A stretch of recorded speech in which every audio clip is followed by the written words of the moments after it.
حضرت غوث اعظم رضی اللہ تعالیٰ عنہ کے شہزادے نے کہا حضور آج میں نہ تقریر کروں؟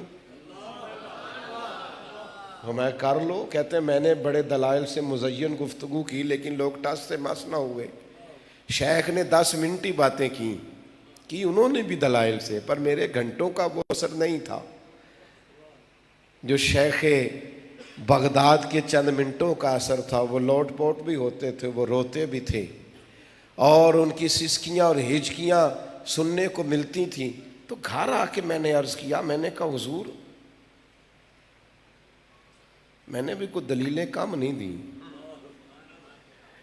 یہ بڑی عجیب بات ہے کہ جو آپ بات کر رہے تھے. تو حضرت غوث اعظم رضی اللہ تعالیٰ عنہ نے اپنے شہزادے سے کہا بیٹا تمہاری انہوں نے صرف تقریر سنی ہے اور مجھ سے وہ ٹوٹ کر پیار بھی کرتے ہیں.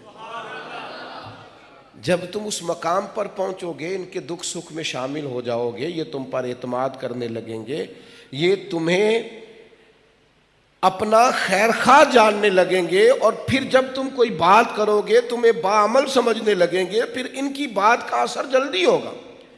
تمہاری سادہ بات بھی ان پر اثر انداز ہوگی، لیکن پہلے تمہیں اس مقام پر آنا پڑے. تو دانائی، تدبر. آپ دیکھیے نا،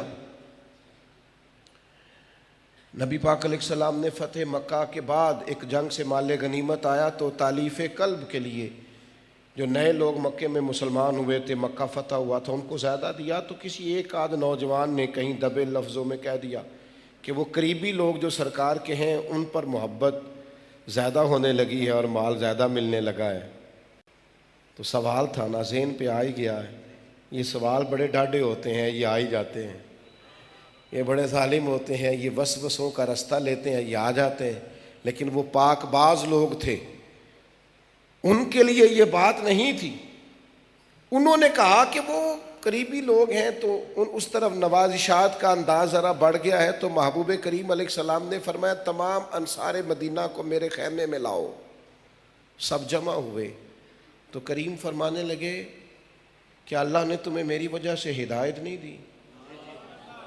کیا کرم نوازی نہیں ہوئی؟ انہوں نے کہا یا رسول اللہ رب رسول کا بڑا احسان ہے. تو کریم فرمانے لگے اچھا تم یہ کہہ سکتے ہو. آپ میری بات پر توجہ کیجیے گا.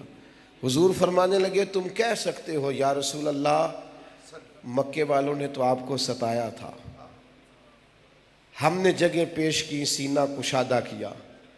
تو وہ رونے لگے. کہا نہیں حضور ہم کون ہوتے ہیں، آپ کا یہ احسان ہے سارا. فرمایا تم کہو کہ ہماری تلواروں سے تو ابھی لہو ٹپک رہا ہے، جو انہوں نے بدر اور احد میں بازار گرم کیے ہیں جنگ کے، تم کہہ سکتے ہو کہ یا رسول اللہ آپ ہی کا احسان ہے. پورے خیمے پہ نظر جو میرے کریم نے دوڑائی تو آہیں ہیں، سسکیاں ہیں، آنسو ہیں. ہر ایک اپنے دل کو تھامے بیٹھا ہے، رو رہے ہیں. یا رسول اللہ ایک آدھ نوجوان نے بات کی، حضور مہربانی فرمائیں. ایک جملہ سرکار نے آخر میں کہا، ایک جملہ. وہ سوال پیدا ہوا تھا کہ قریبیوں پر نظر کرم زیادہ ہونے لگی ہے. ایک جملہ حضور نے صرف کہا، اتنی دانائی، اتنی حکمت کہ سارا رنگ ہی بدل گیا. حضور فرمانے لگے ہو میرے بھولے بھالے انصار مدینہ، کیا تم یہ پسند نہیں کرتے کہ مکے والے اپنے گھر جائیں تو اونٹ اور بھیڑ بکریاں لے کے جائیں، اور مدینے والے جب مدینے جائیں تو اللہ کا رسول ساتھ لے کے جائے؟ اب تو حالت ہی کچھ اور تھی. اب تو روح وجد کر رہی تھی. اب تو گویا ان کا دل کر رہا تھا جو ہمارے پاس ہے وہ بھی کوئی لے جائے.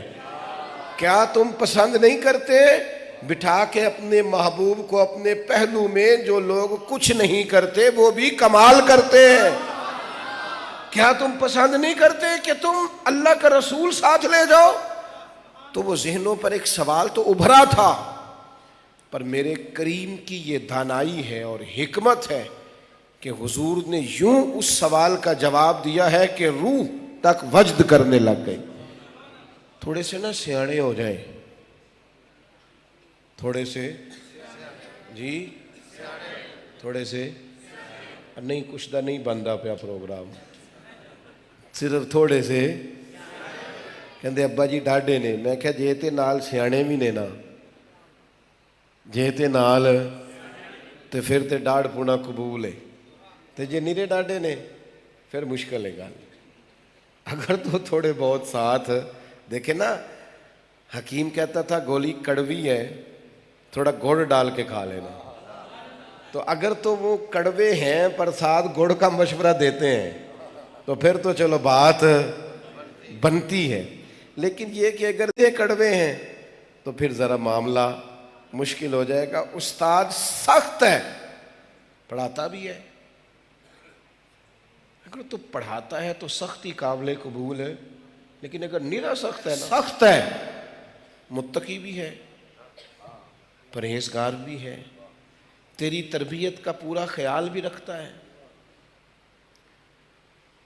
اسے نالائقوں کو بھی سیدھا پدرا کرنا آتا ہے. اگر تو آتا ہے نا ٹھیک ٹھاک کرنا. حضور غوث اعظم کے مدرسے میں نا اسباق تقسیم ہو رہے تھے، ہمارے مدارس دینیہ میں سبق تقسیم ہوتے ہیں. یہ استاد قابلیت رکھتے ہیں نحو میں، یہ نحو پڑھائیں گے، یہ صرف پڑھائیں گے، یہ منطق، یہ فلاں سبق، یہ فلاں اسباق بانٹے جاتے ہیں. حضرت غوث اعظم کے مدرسے میں سبق بانٹ رہے تھے تو ناظم تعلیمات کہنے لگے حضور آپ کو بھی سبق دینے ہیں؟ فرمایا نہیں حضور، آپ تو کتنے کتنے گھنٹے اسباق پڑھانے کے شوقین ہیں. تو آپ فرمانے لگے تم مجھے سبق نہ دو، تم مجھے بچے دو. حضور کون سے؟ فرمایا لائق لائق سارے رکھ لو، نلائق سارے مجھے دے دو. جتنے نلائق ہیں نا، نلائقوں کو میں پڑھاؤں گا. مجھے کہہ لینے دو یار، مجھے کہہ لینے دو، میرا دل کرتا ہے میں کہہ دوں. نبی پاک نے بھی فرمایا ہے جو کبیرہ گناہ والے ہوں گے قیامت والے دن میری شفاعت کے نیچے ہوں گے. میری شفاعت کبیرہ گناہ والے لوگوں کے لیے ہوگی. کبائر جب سے دیکھا ہے نا لباس بشری میں تمہیں، ہر فرشتے کی یہ خواہش ہے کہ وہ انسان ہو جائے، اور میں کسی شخص سے بیزار نہیں ہو سکتا، ایک ذرہ بھی تو بیکار نہیں ہو سکتا. اس قدر پیار ہے انسان کی خطاؤں سے مجھے. وہ گناہگار کتنا سونا ہوگا جس کے سفارشی حضور بنیں گے قیامت والے. کتنا سونا ہوگا جس کا بازو پکڑ کے حضور، اور حضور ہمارے وکیل نہیں ہیں، شفیع ہیں. وکیل کہتا ہے اس نے کچھ بھی نہیں کیا اسے چھوڑ دیں، جج سے کہتا ہے اس نے کچھ بھی نہیں کیا چھوڑ دیں، اور شفیع کہتا ہے ان نے سارا کچھ ہی کیتا جی تسی میرا منہ ویکھو. حضور شفیع ہے. میں کسی شخص سے بیزار نہیں ہو سکتا کیونکہ ایک ذرہ بھی تو بیکار نہیں ہو سکتا. اس قدر پیار ہے انسان کی خطاؤں سے مجھے کہ فرشتہ میرا معیار نہیں ہو سکتا. یہ جو وہ جو خیر والا خطا کار ہے نا، جو توبہ کرتا ہے، اس قدر پیار ہے انسان کی خطاؤں سے. تو بھائی تھوڑی دانائی سے اپنے وقت کو لے کے چلیں. میرے غوث پاک نے حکمتوں سے، ایک گویہ تھا، الٹے سیدھے شعر اور کفریہ کلمات اور یہ وہ تو کرتا جہالت کی بنیاد پر تھا، حالات کچھ اور ہی تھے. تو غوث اعظم منع کرتے. تو ہمارے زمانے میں جسے منع کرے نا وہ مخالفت کرتا ہے. تو وہ کہتا جی وہ میرا رش بڑا ہے، لوگ سننے بڑے آتے ہیں، میرے گلے میں جادو بڑا ہے، تو یہ دیکھو جی مولوی صاحب، شیخ صاحب، مرشد مجھے روکتے ہیں. تو پھر گلا سدا نہیں رہتا. تو وہ بڑھاپا آیا تو لفظ کانپنے لگے، اور جو آواز کے سر تال کے قائل تھے انہیں کہیں اور سے وہ ذائقہ ملنے لگا. تو اب حال خراب ہو گیا. اور گھر میں جب تک نوٹ آتے تھے تب تک تو کیا بات تھی، اور جب حالات اور طرح کے ہوئے تو پھر اپنوں نے بھی منہ موڑ لیا. ایک دن حضور غوث پاک گزرے، ساری زندگی اس نے مخالفت کی. حضرت شیخ گزرے تو قبرستان کے کونے میں بیٹھا ہے، مکھیاں بھنک رہی، کپڑے بدلے ہفتے بیت گئے، حالت خراب ہے. شیخ نے اپنے غلام کو بلایا، 100 دینار دیے، فرمایا اسے جا کے دے آ. غریبی آ گئی ہے اس پہ. اس نے جا کے وہ 100 دینار اس گویے کے پاس جو رکھے تو کہنے لگا کس نے بھیجے ہیں؟ میرے تو اپنے بھی مجھے چھوڑ گئے، ہن تے اسی کسے دے کچھ بھی نہیں لگتے. کون ہے اس غربت میں، تنہائی میں، ان بھنکتی مکھیوں میں اور میرے وجود سے آتی بدبو میں؟ اب کون ہے جس نے 100 دینار بھیجے؟ تو خادم کہنے لگا مجھے پہنچانے کا حکم ہے، بتانے کا نہیں. تو وہ بوڑھا گویا اٹھ کے کھڑا ہوا، کہنے لگا میں بھی اسی بغداد میں پیدا ہوا ہوں اور میرے بال بھی اسی بغداد میں سفید ہوئے ہیں، میں یہاں کے عالموں کو بھی جانتا ہوں، تاجروں کو بھی جانتا ہوں، فقیہان شہر سے بھی آگاہ ہوں، میری اس غربت میں اگر مجھ پر کوئی ترس کھا سکتا ہے تو وہ عبد القادر جیلانی ہے۔ اس کے علاوہ کسی میں اتنی اخلاقی جرت نہیں ہے۔ میں نے عمر بھر مخالفت کی ہے غوث پاک کی، اور ان کا یہ حال ہے کہ اس غربت میں، تو وہ جو خادم تھا نا، گلاں کریے اپنے سجنا دیاں منہ ہوراں ول تر کے، اس خادم نے جب سنا تو وہ رو پڑا، تو اس کا رونا تصدیق تھا۔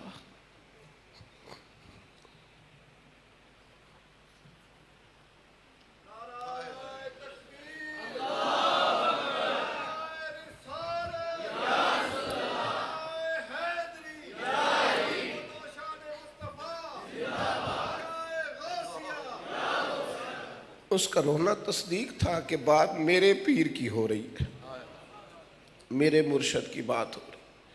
تو غوث اعظم سبق پڑھا رہے تھے تو وہ گویا آگے کھڑا ہو گیا اور کہنے لگا میں نے عمر بھر آپ کی مخالفت کی ہے، آج سمجھ آئی ہے، اسی منصب پر بیٹھے ہو جس منصب پر مدینے والے رسول اپنی امت کے علماء کو بٹھانا چاہتے ہیں، جہاں سرکار چاہتے ہیں کہ لوگ بیٹھیں۔ میرے بھائیوں، دانائی، تدبر، حکمت، یہ سرکار بغداد کو اللہ تعالیٰ نے بڑا وافر حصہ عطا کیا تھا۔ جلد باز نہ بنے، فیصلے جذباتی نہ کریں، رائے دینے میں تیزی نہ دکھائیں۔ آپ اپنے بزرگوں سے فیض یاب ہوں، حکمتوں کو سمجھیں، تقاضوں کو سمجھیں، حالات کو سمجھیں۔ ہم امت مسلمہ جہاں آ کے کھڑے ہو گئے تو ایسے ہے جیسے گمسان کا رن پڑا ہوا ہے، کوئی کیا کہہ رہا ہے، کس سے کہہ رہا ہے، کوئی سمجھ نہیں آ رہی، اور باہر سے کوئی فتنہ لینے جانا ہی نہیں پڑتا، ہر فتنہ اندر سے ہی اٹھتا چلا جاتا ہے۔ اب زیادہ وقت آیا ہے کہ ہم اپنے بزرگوں کے طریقوں کو سمجھیں، بے حکمت زندگی نہ گزاریں، تھوڑا سا ٹھہرنا سیکھیں، تھوڑا وقت دینا سیکھیں، تھوڑا سا حالات کو سمجھیں۔ آپریشن کراتے وقت تھوڑی دیر کے لیے درد تو ضرور ہوتا ہے، پر وہ درد بڑا فائدہ مند ہوتا ہے، وہ بعد میں ہمیشہ کے لیے آسانی کرتا ہے۔ وہ ہو تو جاتا ہے، جو واہ ویلا کرتا ہے اس کا بھی ہو جاتا ہے، اور جو چپکے سے درد سہ لیتا ہے اس کا بھی ہو ہی جاتا ہے۔ اس واہ ویلے کو چھوڑ دیں، شور کو چھوڑ دیں، شدت کو چھوڑ دیں، اور اپنی زندگی سے شکووں کو چھوڑ دیں۔ میرے حضور قبلہ عالم رحمۃ اللہ علیہ فرمایا کرتے تھے، زندگی میں تمہیں کبھی بھی ناکامی ہو نا تو سب سے پہلے یہ دیکھنا کہ تمہاری اپنی غلطی کہاں کہاں ہے، تم کہاں کہاں بھولے ہو، سست ہوئے ہو، غافل ہوئے ہو، کہاں کہاں تم نے کمزوری دکھائی۔ اور میں نے کم از کم یہ تجربہ ہمیشہ کیا ہے، جہاں بھی کہیں محسوس ہوا کہ یہ معاملہ بگڑا ہے تو تلاش کرنے سے اپنی غلطی وہاں مل گئی کہ یہاں ہم سے بھی، یہاں کر کے ہم بھی بھولے ہیں، ایسا نہیں تھا، کہیں نہ کہیں ہم سے بھی خطا ہوئی ہے۔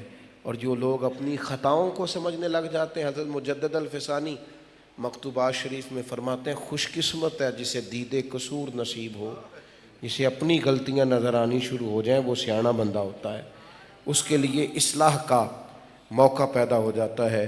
اللہ تعالیٰ کی بارگاہ میں اس خاندان کے لیے ہمیشہ یہ دعا کرتا رہتا ہوں، اللہ تعالیٰ ان سب کو سرکار بغداد کا فیض عطا کرے اور صحیح معنوں میں سنت کی، شریعت کی پابندی نصیب فرمائے۔ وما علینا الا البلاغ المبین۔